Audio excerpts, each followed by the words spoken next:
Hello guys, তো এই যে সব নাচানাচি করছে দেখতেই পাচ্ছ। বর ঢুকছে, বান্ধবীর দিদির বিয়েতে এসেছি বলে কথা।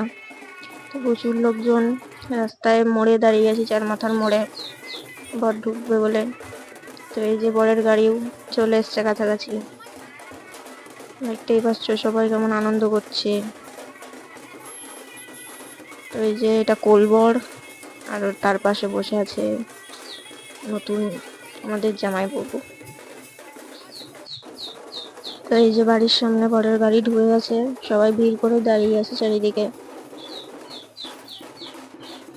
তো এই যে কনে যাত্রী, এই কনে কনে পক্ষ বর পক্ষ সব দাঁড়িয়ে আছে। আর এই যে কাকিমা নতুন বরকে মিষ্টি জল সব খাইয়ে দিচ্ছে। এদের কি কি নিয়ম আছে সব নিয়ম পালন করছে আর কি।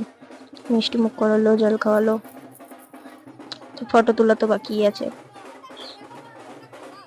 মিষ্টি খাওয়া, জল খাওয়া, তারপর কি হাত টাত মোছানো, অনেক নিয়ম দেখলাম দাঁড়িয়ে দাঁড়িয়ে।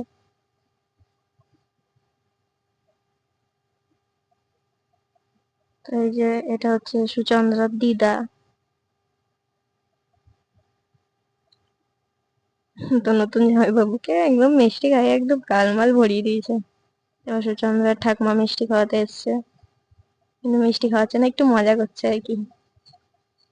তো তারপরে ছবি মুভি তোলা হয়ে গেল, কোলবরকেও খাওয়ানো হলো। তো এই যে ওখানে বিয়ে হচ্ছে, তো আমি এখানে খেতে চলে এসেছি। কিছু করার নেই, অনেক রাত হয়েছে, বাড়ি যেতে হবে। বিয়ে অনেক রাত করে হলো। তো এই যে নান, ফিশ কাটলেট খেয়ে নিলাম, তারপরে নানের সাথে একটু চানা মশলাও দিয়ে দিল। তো ভাতও চলে এসছে।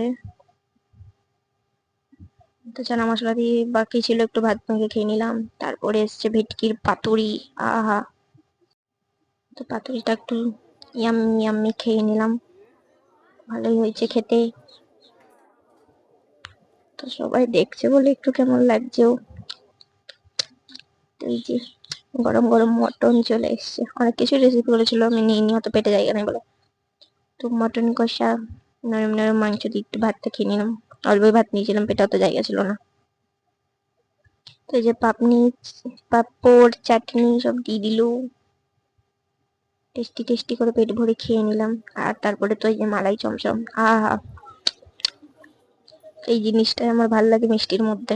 তারপরে এই যে তারপরে মুখ শুদ্ধির জন্য এই যে পান দিয়ে দিয়েছে।